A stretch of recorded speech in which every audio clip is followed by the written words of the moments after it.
watching NDTV 24/7.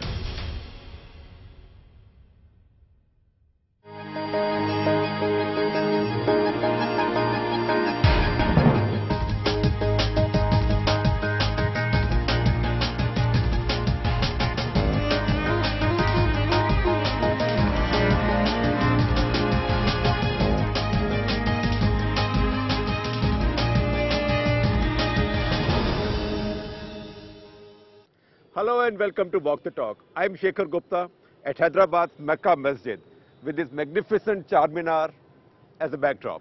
And my guest this week, well, you could describe him as the man who rules this empire. But he rules it with the power of tradition, but more importantly, votes. Thank you, sir. Assaduddin Thank you, sir. Owaisi, Thank you. welcome to Walk the Talk. Thank you, sir. In that long introduction, I did not use the word controversial. Yes, sir. How often are you introduced without the use of that word? I think this is the first time it is happening that I'm not being introduced with all the controversies which erupted in 2012. And so, yeah. But was those controversies justified, fair, unfair?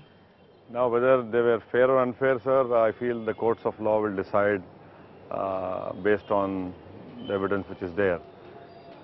But anyway, This is 2012 was a hate speech case against your brother. Exactly, yes. So hopefully, we hope that the courts will do justice, and then we can. But we have moved ahead from all those controversies, and we are trying our utmost best to put forward the good work which we are doing. But unfortunately, that doesn't get highlighted. No, in fact, you showed me around quite a bit of it. Your hospitals, your colleges, lots of other charities. So there's a lot of that also. But don't you then regret the fact that that one act of indiscretion? I know that your answer is it's sub judice, so that's why I'm not saying illegal. One act of indiscretion has cost you this image. Now nobody remembers all the good stuff you've done. But end of the day, sir, the people who vote for us, that thing has not really swayed their exercise of vote in our favor, because they still see for all the positive things which we are doing and which we have done, and hopefully that will continue to be the. No, in fact, there could be an opposite argument that those statements actually helped you with your vote banks. I don't think so, sir. I don't think so. That really helped, because in this day and age, such sort of controversies do not really help you at elections. Because at elections, what really counts is the candidate's accessibility and the work, good or bad, which he has done, and also how strong or weak the opposition is. So that has really not helped us in any way politically in vote consolidation. Tell me one thing, Asad Bhai. Do you regret that controversy? Would you rather that this had not happened? I'm being very careful. No one in the world would like any controversies to happen. But now we have to face it, and I'm hopefully, inshallah, the courts will decide. But Akbar's your younger brother, so yes. there's also a court at home, and you're a traditional family. Yes. So older brother is in loco parento, and father's gone. Yes. So do you call him inside and say, "Arey bhai, kya kiya?" Legal or illegal, wo alag baat hai. No, but me and Akbar, there's only 1 year difference between us. We have a lot of discussions. We decide, sit down and decide. And yes, we have to now look forward. So, but in the last Maharashtra elections, or even in fact the last Assembly and Parliament elections, Akbar is a star orator of us, and no one can. Since 2012, not a single controversy is there in his speeches or anything which is there. He's been careful. He has always been careful, but especially in last Assembly and Parliament elections in Telangana and then in Maharashtra elections. Because you are very careful. Yes, I think so. In this day and age, when you have social media, Twitter, Facebook, God knows what is there, you have to be extremely careful. So, is there a lesson learned from 2012? Of course, every controversy and everything is, I believe that I will always be a student of life till I am put in a grave. So yes, we have to learn and go forward and ensure that we don't commit or do any such things. Those are good lessons. Oh yes, we have learned. So what was the circumstance or set of circumstances in 2012 that led to that angry outburst? 2012 was we withdrew our support to the Kiran Kumar Reddy government. Right. Because before that they had taken out of confidence, and the Congress MLAs had either went with TRS or went with Jagan. So we had supported Kiran Kumar Reddy government. But because of a lot of communal incidents and violence which took place in Andhra Pradesh, then Andhra Pradesh, we withdrew our support because the government was not serious in protecting the life and ensuring that these incidents are stopped. Now immediately after that, we withdrew support for UP as well. So these were the background things which happened at that time. So mood was angry. Not the mood. I mean, the general thing was that the Kiran Kumar Reddy government was not performing in terms of governance, in terms of especially the right-wing forces were very active. A lot of incidents took place. When you say right-wing forces, you mean right-wing Hindu forces? Yeah, right-wing Sangh Parivar forces led by the Sangh Parivar and their organizations. And each and everything was being made into a huge, incidents were happening day in, day out. And especially in rural areas of Andhra Pradesh. But you know, Asad, you are a right-wing Muslim force, aren't you? Sir, I believe in India's diversity and in parliamentary democracy. Yes, we espouse the cause of the Muslim community and we are proud of it. And the reason we do that is that it's the biggest minority of this country, and they need to be empowered socially, educationally and politically. But if that is branded as right-wing, well, I can't say much about it. No, so let me raise an intellectual point. Why can't members of the Hindu right wing, also have the same views, that we represent the Hindu community, but at the same time we believe in the diversity of India? And so the difference is that the opposite group which you have just mentioned, they want to make India the Hindu Rashtra. And I am saying that I don't want anything but the constitution to be implemented in its toto. So they come with this grandiose idea of making India Hindu Rashtra, of ensuring that.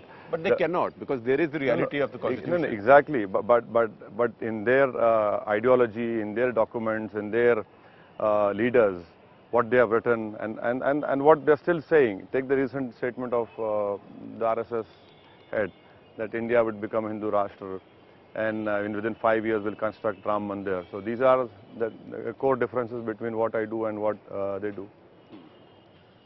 But if they say, we will construct Ram Mandir, you also want to rebuild the mosque?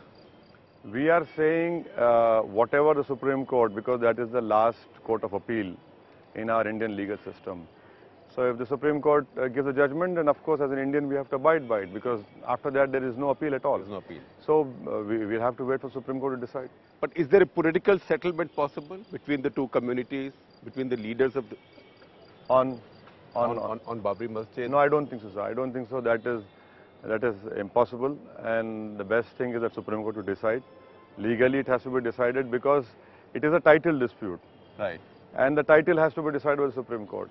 And I'm sure that faith would not be in question over there. It is basically to do with title, and the Supreme Court will decide. Like a property dispute. Exactly. Well, we are, I think, passing almost exactly from the spot where the big blast took place. Oh yes, sir. Very unfortunate. Many people died over here on Friday prayers. In fact, it was the exact place over here. Right here, yes. And people were I think on the 1, 2, 3, 4, 5, 6th slab. Yes, the 6th and the 7th slab.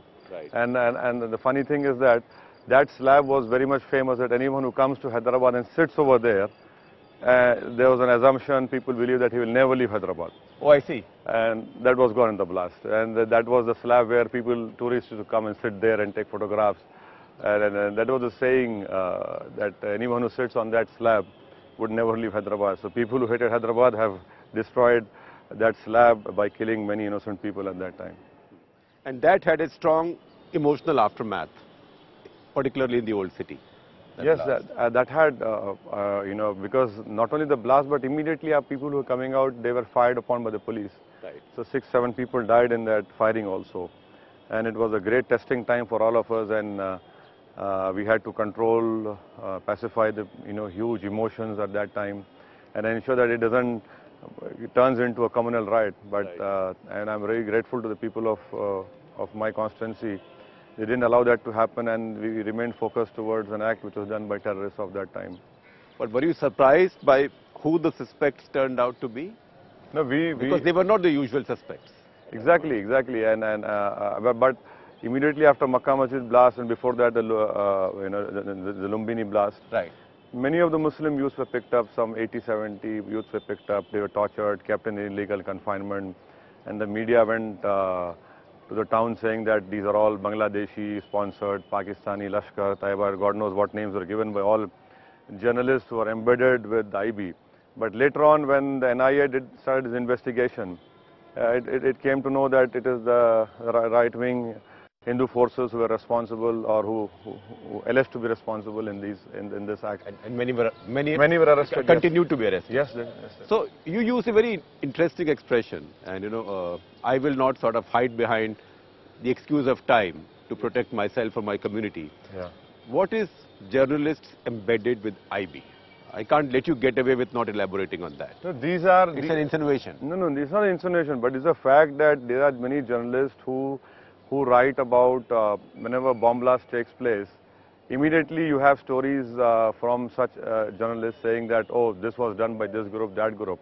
But I feel that these journalists should also be called by the courts of law and ask them, what is your source of story? How did you write this? And because of their stories and the electronic media carrying them, the local police was under pressure that, okay, here there is something, because this journalist, embedded journalist, is based in Delhi and he's writing this. So the pressure was so much, and then people, by reading in newspapers, believe that the whole Muslim community have done it. And, political party is sponsoring them or has connived with them. So, unfortunately, there is no accountability. I think you're almost getting close to identifying the journalist, because you said Delhi, you said he, so I will not go further than that. Yeah. Because he's not available, he's not here to defend himself. So, what do you tell your community when such a thing happens? Sir, it's not easy to pacify the emotions of the people, because when people have lost their loved ones in bomb blasts and firing, but surprisingly that within 12 hours, all those people who were killed, they were all buried, and not a single communal incident took place in Hyderabad. And this is a great maturity which has been shown by people of Hyderabad. We have faced 3 bomb blasts, Makkah Masjid, Lumbini, and then also recently in Dilsukh Nagar. Right.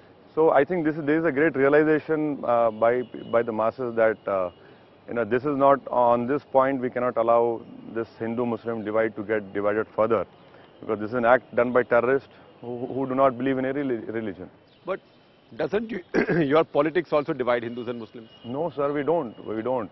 And in my party, there are a lot of non-Muslim corporators from Dalit community. And I am not against Hindu religion at all. We are not against any religion at all. We are saying that our democracy is a participative democracy. And whether it's Lok Sabha or the Assembly, it should reflect the diversity. It should be a representative democracy. And for that, the Muslim community must have their representation, so that the fruits of development are shared. What worked for you in Maharashtra?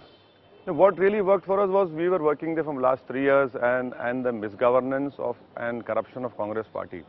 People should not be surprised, and that we have only 2 seats. What one should understand, that when there is an aspirational India, when one talks of aspirational India, what about the Muslim community? These youths also have aspiration, their ambition, that they want to become MLAs, they want to become big in their life. And that is what really happened in Maharashtra, because the Congress party was stuck with their Chamchagiri culture, and they believe that their coterie would represent the community. They have no relevance, no connection at the ground level whatsoever. And that is what really helped us in Maharashtra. And Muslims in Maharashtra were feeling alienated from Congress and NCP. No, I can challenge any senior Congress leader to come with me and let us go to some places and see for yourself what you have done in the last 15 years. You have destroyed, weakened the Muslim community over there. Boys who are caught in terrorist cases are languishing for 8 years, not a single witness is heard. Malegaon blast, no one knows who did it, Abhinav Bharat or the local Muslims of Malegaon. Development activities have failed, employment has gone down, everything, and nothing is happening over there, and then they still blame me. I mean, instead of doing introspection and seeing what are the real reasons which contributed to your people not having faith in you, you point a finger at me and then say, oh, because of his divisive speeches. But where are the speeches? Neither can they show that. But Asad, I will tell you the reason for that insecurity. I'm not justifying it, but the reason is that so far in India, the leaders of Muslim community have all been Hindus.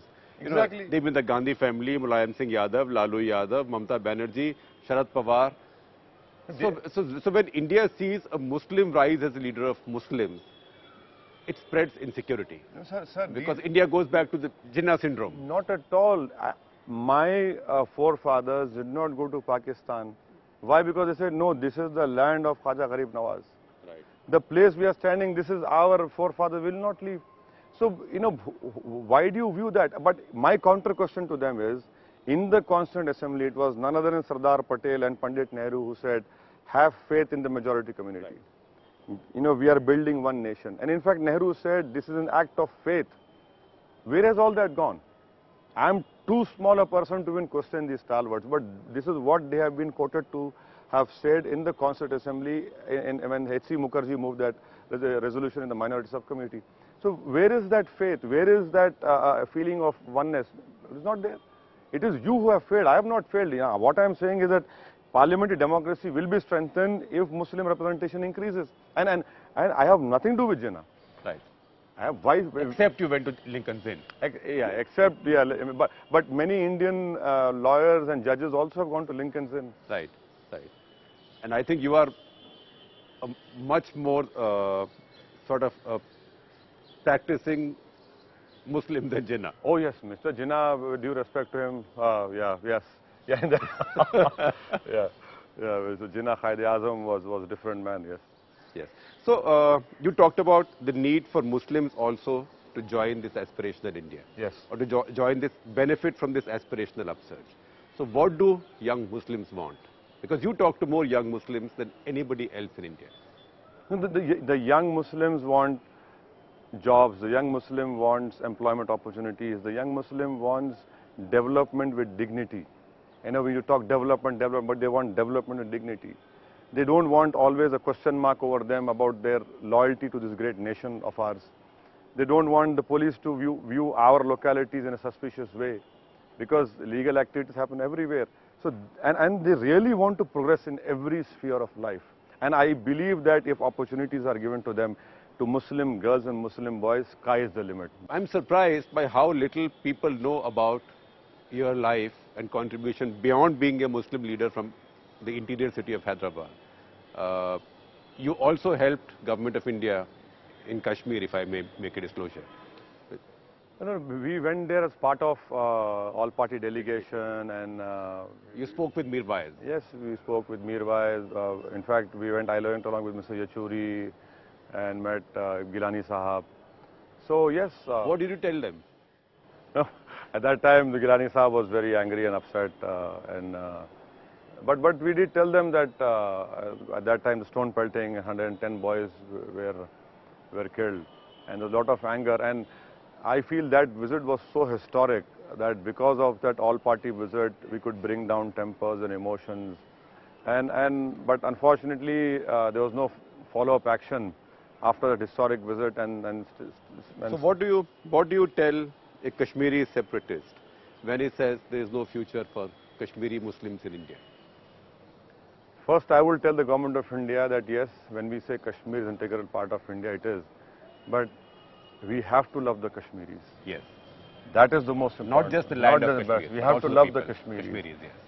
Take the recent... That's precisely what I also think. Take the recent floods. This is an historic golden opportunity. I might sound very serious to you, that we can win their hearts and minds by ensuring that rehabilitation in actual terms happen. Right. If the Government of India really wants to win hearts and minds of Kashmiris, this is the time. And if we miss this opportunity, then we have to, we only have to blame for ourselves, because the last government has completely failed in rising up to the level. But now is the chance to win their hearts and minds. And when you talk about Armed Forces Special Powers Act, okay, remove it. I'm surprised that the Home Minister of India at that time did not call it obnoxious, but he calls it now. So see, these are, you're in power, you say no, Right. but you're not in power, you call it obnoxious. And what will you tell Kashmiri separatists? I would say yes, government, I would only tell them that look at what is happening to the Kashmiris in the other side. On Pakistani What side. is the development and what is happening in a neighboring country, wherein every day in, day out you have those blasts, you have those inner turmoil. But let us start doing what we can first instead of telling them first. Once we start doing it, and I'm sure that they will come around. Because, your community gets also painted or stereotyped to profile whatever you use because of the actions of some people. Look at Imam Bukhari of Delhi. I know we are walking in the precincts of him. No, but there's a joke in Hyderabad that if Shah Jahan knew that his Mughal dynasty will outlive this imamate, he would have become the imam.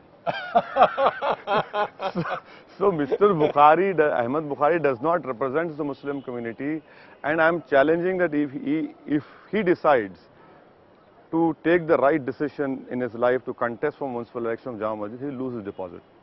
He doesn't represent. He is only there And to... the so-called Dastar Bandi, the coronation. What kind of Dastar Bandi? There is no such thing as Imam in Islam is only one who leads the prayer and goes away. Right. There is no such thing. There's no such thing. There is no such in Islam. But you have to blame Congress and BJP for keeping this man's childish behavior and allowing him to get away with all the things. So he's inviting Nawaz Sharif but not inviting Modi is childish or stupid or political? No, why do you want to invite any neighboring prime minister for what? What is the message you are sending? And he is an employee of the Delhi Waqf Board. And he should be treated as such because... You mean Imam? Exactly. I see. He's an employee of Delhi Waqf Board. The Jama Masjid is a Waqf property. It is not a private property of Mr. Ahmed Bukhari. Yes. But the governments have used him. He in turn allowed him to be used because he knows that the more they use him, he's happy to be there. It's not a feudal bequest. Exactly. Just as none of this is for you. None.